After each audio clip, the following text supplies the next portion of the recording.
right, guys, welcome back to the ALGS channel. Hope you guys are all doing well and having a great day so far. Lots to dive into and discuss in today's video, as we have some updates regarding scrims and how they're going to be changing coming this week. Also, sweet dreams on the state of Apex Legends and the future of battle royales, and then also how not impressed with season 19 changes. He actually says that he don't feel like much will change at all. Obviously, a lot of people agree, some people disagree, so we're here to talk about it all today, and including some cheating allegations going on in the tier 2 Apex Legends scene that really need to be discussed in today's video. If you guys want to stay up to date all things Apex Legends esports related, like the video, subscribe to the channel. Without further ado, let's go ahead and dive right into this. All things Apex Legends esports, here we go. First off, wanted to mention the scrim results from last night from lobby A with minus tempo dropped in gaming. Now this is a so weird stat because like there's so many teams not playing in this right now, so you do have some good teams, but obviously some bad team, or you know, not tier 1 teams I should say, not competing in this. So it's really hard to determine, like, you know, what's being taken serious and what's not.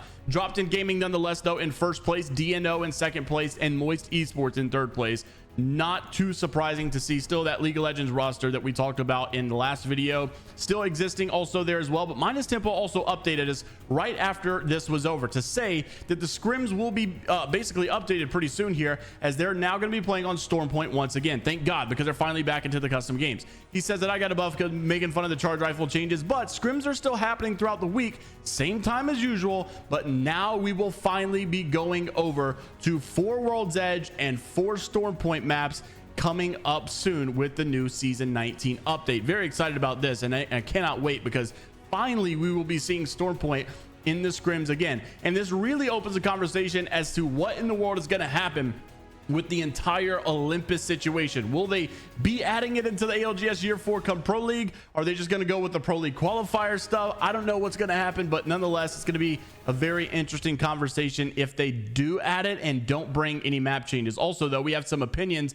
about season 19, and this is where things get a little bit controversial, I guess, because you have some people very excited, some people not impressed. PvP, obviously the coach for Furia, took it to Twitter to say, here we go with another 100 days of people abusing the lifeline, heat shield, ranked heal exploit. We are living in a simulation, because obviously the rank changes did not include anything to do with the way people are playing ranked and getting masters and pred and all this stuff. I think we talked about this a couple of days ago, but like the number 3 Apex Predator literally had like no kills. He was just basically abusing the lifeline heat shield method, and his Watson responded saying it only looks like that they fixed it so that people can't get into masters with it, and they did nothing about the people who are already in masters doing it.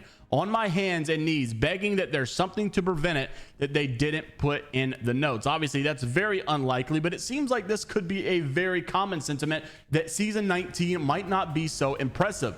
Yesterday we talked about Presley posting that basically this is going to be the same situation as every other season, and we're not going to have any updates to really fix this. The new rank system is not going to fix anything. Same dog crap as before. Another season of medkit crafters and cheaters ahead of us. Also, it was Imperial How going on his Twitch clip yesterday to answer some of the fans' questions and his opinion on season 19. Roll the clip. I said season 19 is going to be this like stale, because the only like main difference in my opinion from what I've seen is the Stormpoint map changes, right? Everything else, you know, like in terms of characters and guns, like it's going to basically just be R9 30-30 meta.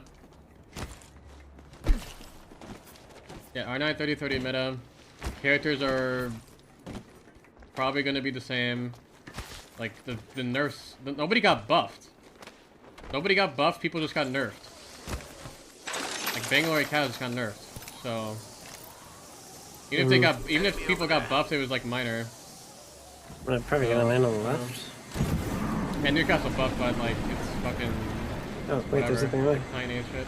So obviously there's a lot of conversation about the meta for next season, and we even talked about it a couple of days ago regarding what might change, obviously. But I'm not saying, I'm not a pro, I don't really know everything, but I would say I slightly could disagree with this, because you really have to look at the L-Star. L-Star got a really decent change, well, I would say possibly even an overpowered change that we have to talk about. It really seems like a very powerful gun going into season 19. I don't think that the 3030 R9 meta is out of question. I think it will definitely be used. It's so viable, it's so easy to use, and honestly it's very easy to abuse. But the L-Star has got to be a gun that really gets used a lot more often, because it really didn't receive that much of nerfs coming out of the care package. And so I think the L-Star is something to consider. And then also, even though Catalyst and Bang did get nerfs, I think, you know, Rampart is still a viable legend that people should consider. Newcastle obviously is another legend that they consider, but we've also got to see how these map updates play out. And basically, you know, not necessarily just because of the legends being powerful, but each map can promote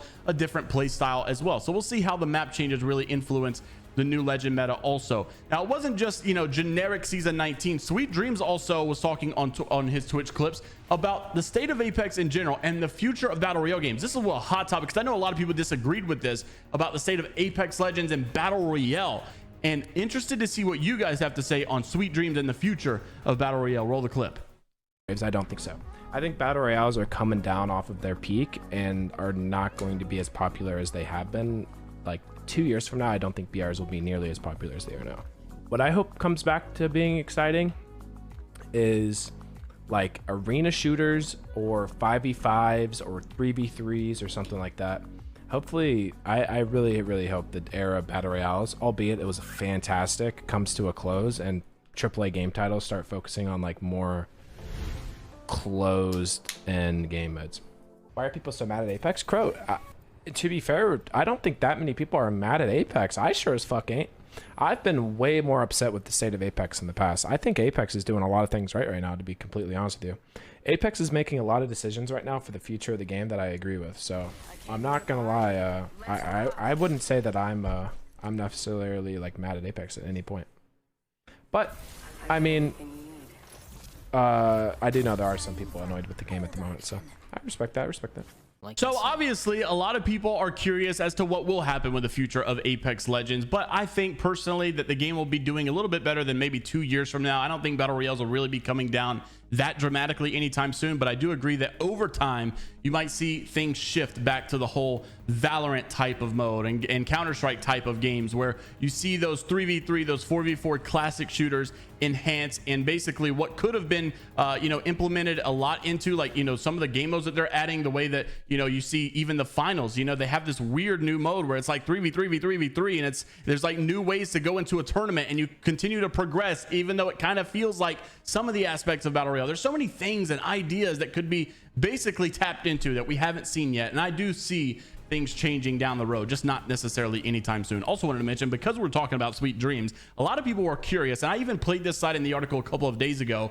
How could Sentinels sign Sweet Dreams, Koifel, and possibly Nathan if they're financially going through a hard time? Because we did talk about this, and Sentinels ownership group gives company $3.4 million as crowdfunding winds down. Now, although that seems like a lot of money, on the ApexGlobalSeries.com website, we discussed this not long ago and how Sentinels could basically bounce back from all of this. And even though it sounds legitimate, there is something to basically be concerned about. They are spending, according to Hunter, $700,000 a month on players and content creator salaries. That, I mean, so $3.4 million, what exactly is it really going to do? It sounds like, oh my gosh, they're going to be around for the long run. That's just talking months at this point. That's just a few months if they don't figure out how to get things back in order. Now, also in this article, we, you know, talked about the CEO, and he basically said that they feel like they're going to be on a path pretty soon to actually be profitable. So they must be making a lot of money also from that $700K a month investment. But it is obviously crazy, and you start to realize that $3.4 million is not even that much, considering their expenses are so drastically high. Also wanted to mention, there's been a lot of drama about the whole Bangalore nerf, and, you know, casuals are mad that Apex pros get listened to because there was a lot of complaining about the can't see anything meta, and then they're getting mad that some of these legends are getting nerfed based upon the pros' responses. And regardless of what you think, I feel like that, you know, his Watson is right. The Bangalore getting nerfed is nothing but a W, because it's really frustrating in Apex when there's a meta, especially in ranked, where you feel forced to play XYZ legend in order to keep up with, you know, all the other pro players. And I'm really glad to see this, but you could see like there's always this gap between casuals and pros, where his Watson's responding, say casuals doing what casuals do, ignoring the fact that Bangalore has received almost nothing but buffs since day 0, and the slow power creep of loot spawns making digital threats more common. And then of course everybody just keeps responding to his Watson though, saying how is she OP but wasn't OP 3 years ago? Stop complaining. And that's always been, you know, the sentiment. You know, the pros complain too much. Stop complaining, pros. We'll see obviously how these changes really go into effect, because some people are predicting that Bangalore might still possibly be in meta. Not really sure, but definitely worth noting. Lastly, just as we wrap the video up, this is the big one. Apex Legends fans are blasting another player, competitive player known as WaddlerMNK, for supposedly cheating. Now this has blew up over the last couple of weeks, and I was basically under the assumption that maybe this guy, you know, they have squashed all this. There's a lot of, you know, videos out there of proof that he was cheating and all this stuff, but it seemed like everything got squashed until it started to rise back up again yesterday. So Danimals obviously taking it to Twitter, Voddery taking it to Twitter, and if you're a part of the ALGS scene in any light, you know these names for sure. So WaddlerMNK was obviously accused not long ago for aimbotting, and you can see some of the clips were pretty insane. And then he posted his side of the story, all the evidence that basically clears his name, and supposedly there was even a PC check on him, that everything was clear. And obviously some people were still not happy about this resolution, or this you know, I guess the answer to all of this. And it really also opened the door, because you realize that, I'm not sure if this guy's cheating or not, but you could also wonder like how many people are going to be able to cheat in the Pro League qualifiers, cheat in the, you know, challenger circuit, and get away with it because it's an online tournament. So many, you know, so much more ways to hide all of this stuff beginning to happen. But also people will sometimes even, you know, like condone it or say that, you know, it's not true, all because, like Voddery says, he has good aim lab scores, therefore he should be really good, and maybe he can hit crazy shots like this. But interested to see what you guys have to say, because there's also another respectable person in the scene, Lion, which is Alberlelli's brother. You guys probably know him if you keep up with the scene also as well, and he's obviously on the opposite side of this, saying that it's, at this point, it's cyberbullying someone who is proven to be innocent, and yet they're still witch hunting this guy. So I'm going to show you the clip. I'm interested to see what you guys have to say, and if you think this is personally cheating, because obviously it has sparked a lot of conversation. Roll the clip.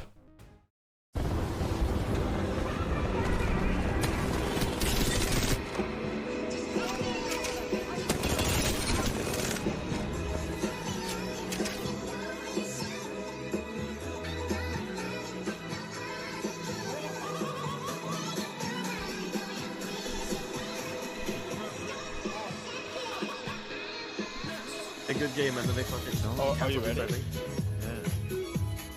Yeah. Put 100 AM. Okay, wait. Yeah.